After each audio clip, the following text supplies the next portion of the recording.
అందరికీ నమస్కారం. నిన్న ఏదైతే నా బర్త్డే పార్టీ జరిగిందో ఒక చిన్న ఇంట్లో పార్టీ లాగా ఒక ఫ్యామిలీ ఫంక్షన్ లాగా జరుపుకోవాలన్న ఒక ఉద్దేశంతో ఆ రిసార్ట్లో మా అమ్మా నాన్నల కోరిక మేరకు మా అమ్మా నాన్నలతో కలిసి మా ఫ్యామిలీ మెంబర్స్తో కలిసి నేను జరుపుకోవడం జరిగింది.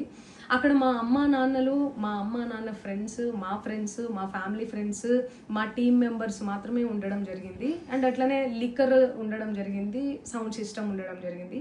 సో సౌండ్ సిస్టమ్కి లిక్కర్కి పర్మిషన్ తీసుకోవాలని చెప్పి నాకు అస్సలు అవగాహన లేదు, ఐడియా కూడా లేదు. అది అనుకోకుండా సడన్గా ప్లాన్ చేసుకొని వెళ్ళిపోవడం జరిగింది అక్కడ. సో అందుకు నాకు అవగాహన లేదు, లేకుంటే నేను డెఫినెట్లీ తీసుకునేదాన్ని. నాకు అసలు గైడెన్సీయే లేదు. ఎవరైనా గైడ్ చేసినా కూడా నేను పర్మిషన్ తీసుకునేదాన్ని, లేకపోతే నేను ఎందుకు ఇలా తెలిసి చెయ్యను కదా. సో ఇదంతా ఇలా తెలిసి అయితే నేను తప్పు చేయలేదు, తెలియకుండా ఇది జరిగిపోయింది. అండ్ అక్కడ లోకల్ లిక్కర్ తప్ప అసలు వేరే ఏ ఇతర పదార్థాలు, మత్తు పదార్థాలు కానీ వాడడం అసలు జరగలేదు. అక్కడ దొరకలేదు కూడా, పోలీసులు సెర్చ్ చేసినా కూడా. అండ్ అక్కడ ఎవరికైతే పాజిటివ్ వచ్చింది అని చెప్పి పోలీసులు చెప్తున్నారో ఆయన ఎక్కడో ఒక చోట తీసుకున్నాడు, ఎప్పుడో తీసుకున్నాడు అని చెప్పి తేలిందని చెప్పి పోలీసులే చెప్పారు. అండ్ అది ఇన్వెస్టిగేషన్ కూడా జరుగుతుంది. మేము కూడా పోలీసులకు కోఆపరేట్ చేస్తున్నాము.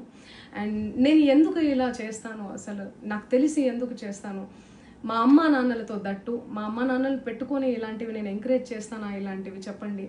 అండ్ ఒక రోల్ మోడల్గా, ఒక ఇన్స్పిరేషనల్గా ఉండాలని అనుకుంటాను, కానీ నేను ఇలా ఎందుకు చేస్తాను. సో ప్లీజ్ దయచేసి మీడియా మిత్రులకు నా విన్నపం ఏంటంటే, ఆధారాలు లేని అభియోగాలు నా మీద అస్సలు మోపద్దు ప్లీజ్.